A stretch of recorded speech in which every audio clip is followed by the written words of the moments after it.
কি হলো? তুমি কিছু বলছো না যে, একদম চুপচাপ? হ্যাঁ, তোমাকে একটা কথা বলার ছিল। তা কি কথা বলবে শুনি। আমি আমি প্রেগনেন্ট। কি?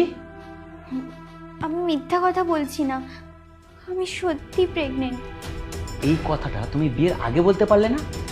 তোমার আমার মধ্যে কত কথা হয়েছে, এমনকি আমাদের বাড়ির মধ্যে, দুই বাড়ির মধ্যে কত আলোচনা হয়েছে, ওই তখন তো কিছু বলোনি।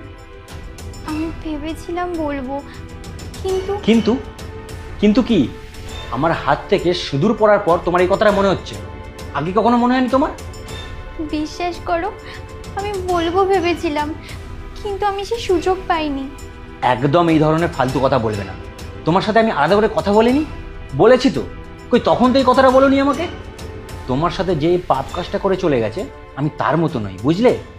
আর তাছাড়াও তোমার বাড়ির লোক কিরকম, যে তোমার সাথে আমার বিয়ে দিল কিছু না জানিয়ে আমাকে?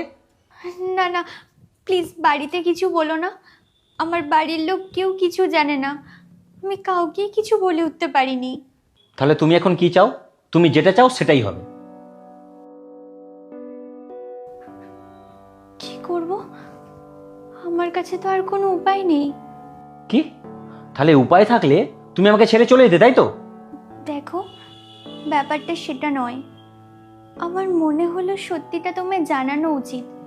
এবার তুমি বলো, তুমি আমার সাথে থাকতে চাও কি চাও না? এই কথাটা তুমি যদি আগে বলতে, ব্যাপারটা যতটা সহজ ছিল, কিন্তু আজকের দিনে দাঁড়িয়ে ব্যাপারটা অত সহজ নয়, বুঝলে? তুমি যদি না চাও, ও তোমাকে কখনো বাবা বলে ডাকবে না। বাহ, কত সহজ সলিউশন তোমার! বাড়িতে কোনো লোকজন নেই, তোমার আত্মীয় স্বজন নেই, পাড়ার লোকজন নেই, তাদের কথা একবার তুমি ভাববে না? তোমার বাচ্চা যদি আমাকে বাবা বলে না ডাকে, তার ইঙ্গিতটা কি বোঝায়? লোকে না তোমাকে ছিছি করবে। কিন্তু সারা জীবন তোমাকে বুকে পাথর রেখে চলতে হবে না। লোকের কাছে লুকিয়ে রাখতে হবে না যে ও তোমার সন্তান নয়। হ্যাঁ, লোকে হয়তো দু চার কথা শোনাবে, কিন্তু তুমি তো সুখে থাকবে। প্লিজ একটু চুপ করো, আমার মাথা কাজ করছে না, আমার ভালো লাগছে না কিছু। তুমি কি রাগ করবে যদি আমি ঘুমিয়ে পড়ি? আসলে অনেক রাত হয়ে গেছে।